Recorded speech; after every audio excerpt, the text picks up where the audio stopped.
All right, we're now going to have a look at busing and sending to auxiliary inputs. So there's a few little terms related to this. The concept of sending out here from a track, say from this kick drum track, is we're going to send something on a bus. It literally is like putting something on a bus to go somewhere else.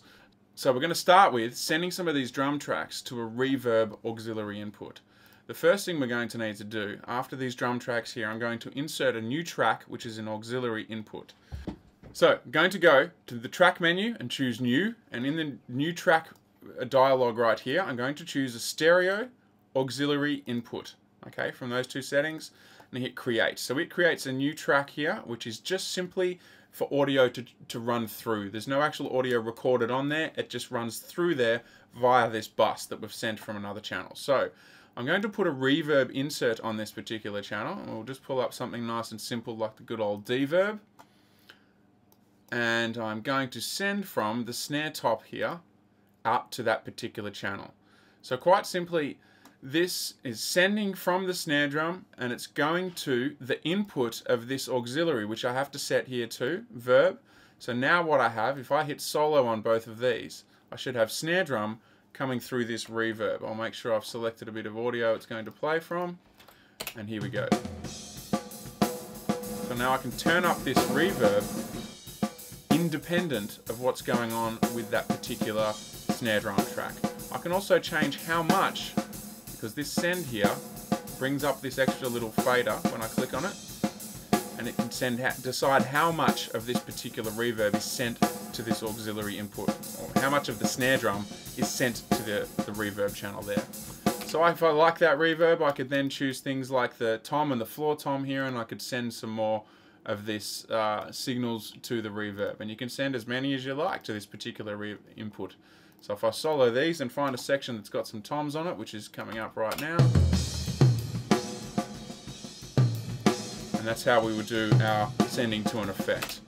So you could put any effect on this particular auxiliary input and you can send any channel to it. And you can do multiples of this as well. If you want a particular reverb for these ones and you want a different reverb for other parts of the drum kit, or for other channels, the vocals or guitars or whatever it is that you're using, you can do this as many times as you like. So renaming them, very important as well. So this one I'm going to call verb because it's that particular, it's the same name as what we have for the sending and the busing and the auxiliary channel there. Now, one more aspect of busing and sending. Now, this is a cool way to create yourself, as opposed to a group, which is what we looked at earlier, where we made all these channels work together as a group. So if I turn this drum group on, I can now solo and turn up and down the volume of all these drums all at once. What I can do is also have the volume separate as an entire master volume just for the drums. So I'm going to create one more auxiliary input. I'm going to choose stereo auxiliary input using some shortcuts there we'll cover in later videos. And basically, call this one the dums, or the drums, whatever you want to call it. And I'm going to choose a new input. This one's called bus 3 and 4. It wasn't pre-named, so I can right click on this input here and rename it, which I'm going to call it dums again. And what I'm going to do now is send the actual output of all these tracks to that particular auxiliary input. I'm not going to send from a bus, I'm going to route the output. So quite simply, I can hold down Shift and Option, and whatever tracks I have selected here, and this works for almost anything in Pro Tools, hold down Shift and Option, and then when I set the output of this particular channel, these particular channels, I can send them all now to this dums one.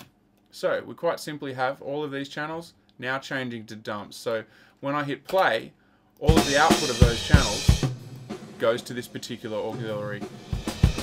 So it's like a master volume for the drums without having to actually touch the drum faders. So if I wanted to fade in the whole drum kit, I could just automate this one thing to come in.